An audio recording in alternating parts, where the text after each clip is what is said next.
লাউ সবজিটা আমরা কম বেশি সকলেই চিনি। তবে আমাদের ভিতরে অনেকে আছি যে লাউটা পছন্দ করি না। লাউ খাওয়া কিন্তু আমাদের জন্য এবং আমাদের শরীরের জন্য, আমাদের মাথার ব্রেইনের জন্য অনেক উপকারিতা রয়েছে। আমাদের নবী হযরত মুহাম্মদ সাল্লাল্লাহু আলাইহি ওয়াসাল্লাম তিনিও কিন্তু লাউ খেতে অত্যন্ত বেশি পছন্দ করতেন। আনাস রাদিয়াল্লাহু তাআলা আনহুর কাছ থেকে একটি হাদিস বর্ণিত আছে যে একদা রাসূল সাল্লাল্লাহু আলাইহি ওয়াসাল্লামের সঙ্গে তিনিও একটি দাওয়াতে গিয়েছিলেন।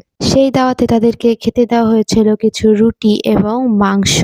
সেই মাংস তরকারির সাথে কিন্তু লাউও ছিল। রাসূল সাল্লাল্লাহু আলাইহি ওয়াসাল্লাম মাংস খুব কম খেলেন এবং তিনি তরকারি থেকে লাউগুলো বেছে বেছে খেলেন। এরপরে রাসূল সাল্লাল্লাহু আলাইহি ওয়াসাল্লামের এই লাউ খাওয়া দেখে আনাস রাদিয়াল্লাহু তাআলা আনহু তারপর থেকে লাউ সবজিটা অত্যন্তই পছন্দ করতেন।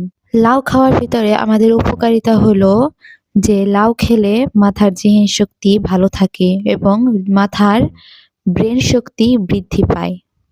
কদু খেলে মানুষের পেরেশান ও অসুস্থ মানুষকে শক্তি যোগায়। কদু খাওয়ার অনেক উপকারিতা রয়েছে। এই হাদিসে বলা হয়েছে কদু মেধাকে তীক্ষ্ণ করে শক্তি যোগায়। এক রিওয়ায়েতে আছে যে সমস্ত তরকারি ও সবজির মধ্যে কদু সবচেয়ে হজমদার খাদ্য। এতে পেট নরম স্বাভাবিক থাকে, চক্ষু অনেক উপকার করে, পিপাসা নিবারণ করে। লাউ কিন্তু আসলেই আমাদের জন্য অনেক উপকারী। তাই এখন থেকে চেষ্টা করব লাউটা যাতে আমরা অপছন্দ না করি। যাদের অপছন্দ আছে তারাও যেন পছন্দ করে। আল্লাহ হাফেজ, ভালো থাকবেন সবাই, দোয়া করবেন। লাউ সবজিটা আমরা কম বেশি সকলেই চিনি। তবে আমাদের ভিতরে অনেকে আছি যে লাউটা পছন্দ করি না। লাউ খাওয়া কিন্তু আমাদের জন্য এবং আমাদের শরীরের জন্য, আমাদের মাথার ব্রেইনের জন্য অনেক উপকারিতা রয়েছে। আমাদের নবী হযরত মুহাম্মদ সাল্লাল্লাহু আলাইহি ওয়াসাল্লাম তিনিও কিন্তু লাউ খেতে অত্যন্ত বেশি পছন্দ করতেন। আনাস রাদিয়াল্লাহু তাআলা আনহুর কাছ থেকে একটি হাদিস বর্ণিত আছে যে একদা রাসূল সাল্লাল্লাহু আলাইহি ওয়াসাল্লামের সঙ্গে তিনিও একটি দাওয়াতে গিয়েছিলেন। সেই দাওয়াতে তাদেরকে খেতে দেওয়া হয়েছিল কিছু রুটি এবং মাংস। সেই মাংস তরকারির সাথে কিন্তু লাউও ছিল।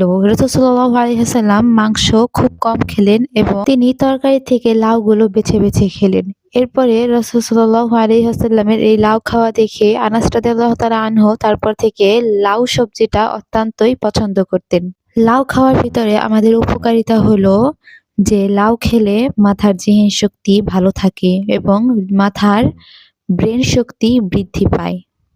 কদু খেলে মানুষের পেরেশান ও অসুস্থ মানুষকে শক্তি যোগায়। কদু খাওয়ার অনেক উপকারিতা রয়েছে। এই হাদিসে বলা হয়েছে কদু মেধাকে তীক্ষ্ণ করে শক্তি যোগায়।